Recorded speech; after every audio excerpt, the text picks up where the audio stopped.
السلام علیکم ناظرین، ملی وائس کے ڈیلی بلیٹن عالمی شب و روز میں عبدالوہاب آپ کا خیر مقدم کرتا ہے۔ عالم اسلام سے اہم خبروں کے اس بلیٹن کو شروع کرنے سے قبل پیش ہے چند سرخیاں۔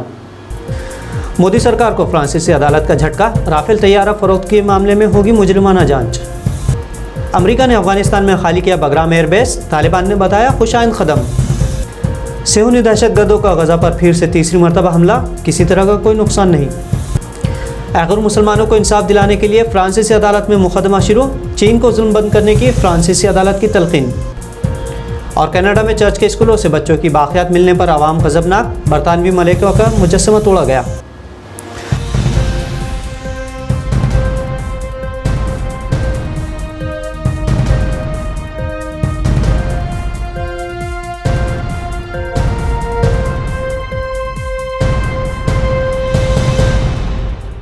بھارت کے وزیر اعظم نریندر مودی کو عالمی طور پر ایک شدید جھٹکا لگا ہے جب فرانس نے رافیل طیاروں کی فروخت میں بدعنوانی سے متعلق کرمنل تحقیقات کا حکم دیا۔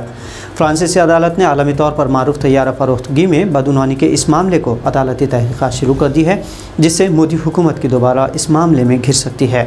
فرانسیسی ویب سائٹ میڈیا پارٹ کے مطابق 7.8 بلین یورو کے 36 جہاز خریدنے کا یہ معاملہ انتہائی حساس ہے، جس میں کرمنل جانچ ہوگی۔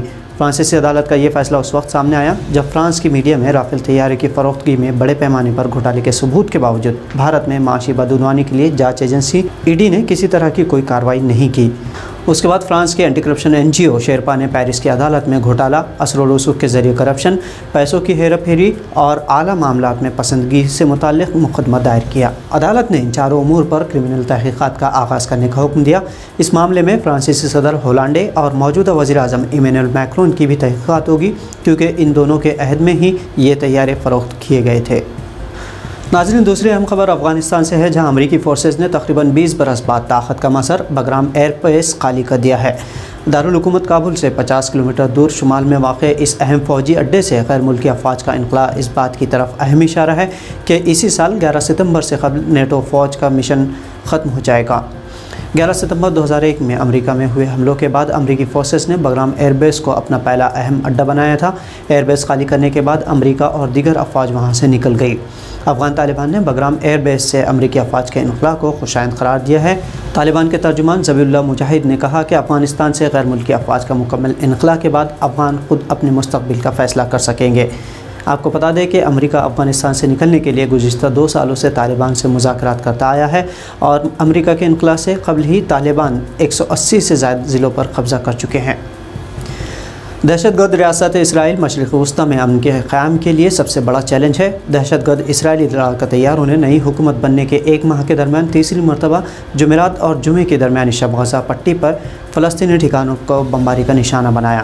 اسرائیلی طیاروں نے غزہ شہر کے جنوب میں حماس تنظیم کے عسکری ونگ القسام بریگیڈز کے ٹھکانوں پر نشانہ بنایا ہے، تاہم کسی کے زخمی ہونے کی اطلاع نہیں ہے۔ اسرائیلی فوج کے ترجمان کے مطابق گزشتہ رات نشانہ بنائے گئے ٹھکانے ہتھیاروں کی تیاری کے لیے استعمال ہوتے ہیں۔ ترجمان کا کہنا تھا کہ یہ کارروائی غزہ کی پٹی سے داخل جانے والے آتشی غباروں کے جواب میں کی گئی۔ صہیونی میڈیا کے مطابق گزشتہ جمعرات کی شب غزہ پٹی سے اسرائیل کی سمت داخل جانے والے آتشی غباروں کے سبب اشکول کے نزدیک 4 مقامات پر آگ بھڑک اٹھی تھی۔ اس بات کی تصدیق اسرائیلی فائر بریگیڈز ادارے نے بھی کی۔ حالانکہ اسرائیل اور حماس تنظیم نے 21 مئی کو فائر بندی کا اعلان کیا تھا، لیکن اس کے 2 دن بعد سے پھر سے اسرائیلی دہشت گردوں نے معاہدہ توڑتے ہوئے پھر حملے کیے۔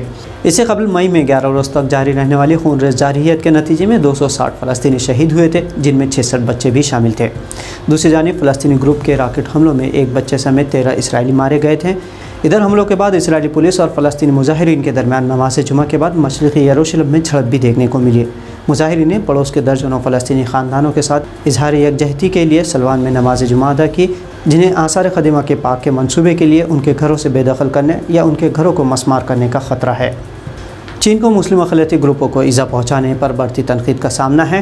یہ تعجب کی بات ہے کہ مسلم دنیا کے درجنوں ممالک کے مقابل پہل کرتے ہوئے فرانس نے چینی صوبہ سنکیانگ میں واقع قید خانوں کو بند کرنے پر زور دیا ہے، اور اسی سمت میں فرانس کی ایک عدالت میں مقدمہ بھی زیر سماعت ہے۔ یہ مقدمہ سابق ایغور چینی ملازم گروپ شیرپا اور the Uyghur institute of Europe and ethics on the label collective کی جانب سے دائر کیا گیا ہے۔